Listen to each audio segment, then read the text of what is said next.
Everyone, good morning. সবাই কেমন আছো? আশা করি সবাই খুব ভালো আছো, আর আমি তো খুব ভালো আছি। মেঘাস লাইফস্টাইলে সবাইকে অনেক স্বাগত জানিয়ে আবারও একটা নতুন ভিডিও নিয়ে চলে এসেছি তোমাদের সামনে। তো দেখতে পাচ্ছ আজকে সকাল থেকে সারা দিন বৃষ্টি হচ্ছে, আর বৃষ্টিতে কি করি বা না করি সমস্ত কিছুটাই ভিডিওর মাধ্যমে তোমাদেরকে দেখাবো আমি। আমাদের এখানে টানা 2 দিন ধরে বৃষ্টি হচ্ছে, তোমাদের ওখানে কদিন বৃষ্টি হচ্ছে একটু বলবে। তো কোনো জামা কাপড় কিছু শোকাচ্ছে না, সমস্ত কিছু একদম বাজের সাথে সাথে গন্ধ হয়ে গেছে। কিছু ভালো লাগছে না, না স্নান করতে ইচ্ছা করছে। আর ছোট বাচ্চা নিয়ে বুঝতেই পারছো কতটা অসুবিধার মধ্যে আছি আমরা। আর মেয়ে তো সারাদিন শুধু বলছে বাইরের দিকে বেড়াতে যাবো, একদম ঘরের মধ্যে থাকতেই চাইছে না। আর আমাদের একদম এখানে মানে বাড়ির সামনেটা এত কাদা হয়ে গেছে, ওকে নিয়ে বেরোতে ভয় লাগছে, যখন তখন স্লিপ কেটে পড়ে যাব। আর দেখতেই তো পাচ্ছো সকাল থেকে বৃষ্টি হচ্ছে, আর বৃষ্টি হলে আমার খুব খেতে ইচ্ছা করে। সেই জন্য মাকে বললাম যে মা তোমার স্টাইলে একটু চাউমিন করে দাও। তো আমার মা সিম্পল চাউমিন করে দিয়েছে, চলো খেয়ে নেওয়া যাক। আজকে বৃহস্পতিবার, তো দেখতে পাচ্ছ মা এখানে ঠাকুরের জোগাড় করে নিয়েছে, আর ঠাকুরকে ফুল দিয়ে সাজানোও হয়ে গেছে। তো ছোট থেকে আমার মেয়ে খুব ঠাকুরের প্রতি ভক্তি, তো আমার মা যখনই ঠাকুর পুজো করে ওর তখন করা চাই, না নিয়ে গেলে খুব কান্নাকাটি করবে ও। আর এখন বাজছে ঘড়ির কাঁটায় দুপুর 2টো। এই আমার জাস্ট স্নান হলো, স্নান করে এখন বসে আছি। আর আমার মেয়েকে আমি ঘুম পাড়িয়ে দিলাম, কারণ ও খুব বদমাশি করছিল, তো ঘুমাতে চাইছিল না। অনেক কষ্টে ওকে ঘুম পাড়িয়েছি, দেখতে পাচ্ছ তোমরা। আর ও ঘুমালে খুব কিউট লাগে ওকে। আর ও যখন ঘুমায় না তখন মনে হয় যে কখনও উঠবে, কারণ ও আমাকে সারাদিন পুরো পাগল করে ছেড়ে দেয়।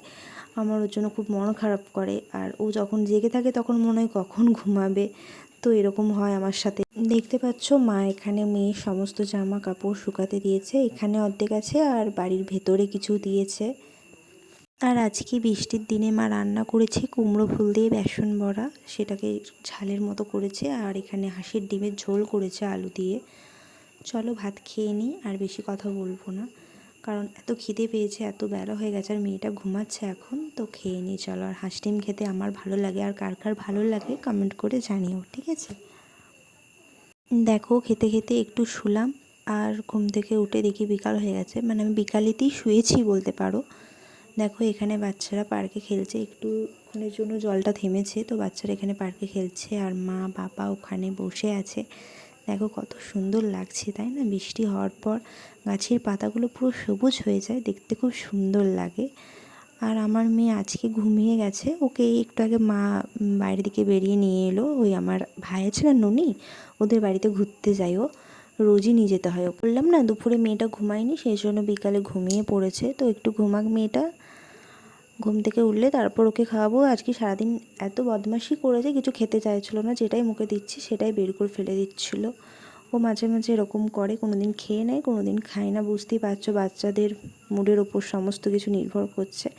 তো ঘুম থেকে উঠলে তারপর মেয়েটাকে খাওয়াবো। এখন বসি ওর আজকে মা পরোটা করেছে, আর আমার গুড় দিয়ে পরোটা খেতে খুব ভালো লাগে। তো চলো সন্ধেবেলায় পরোটা খেয়ে নিই। আর বাবা এখানে মুড়ি খাচ্ছে। আর ভিডিওটা বেশি বাড়াবো না। সবাই ভালো থেকো, সুস্থ থেকো। আর আমার ভিডিওটা যদি ভালো লেগে থাকে লাইক কমেন্ট শেয়ার করো। আর আমার চ্যানেলটা যারা এখনও সাবস্ক্রাইব করোনি তারা সাবস্ক্রাইব করে দাও, আর ভিডিওটা পুরোটা দেখো প্লিজ।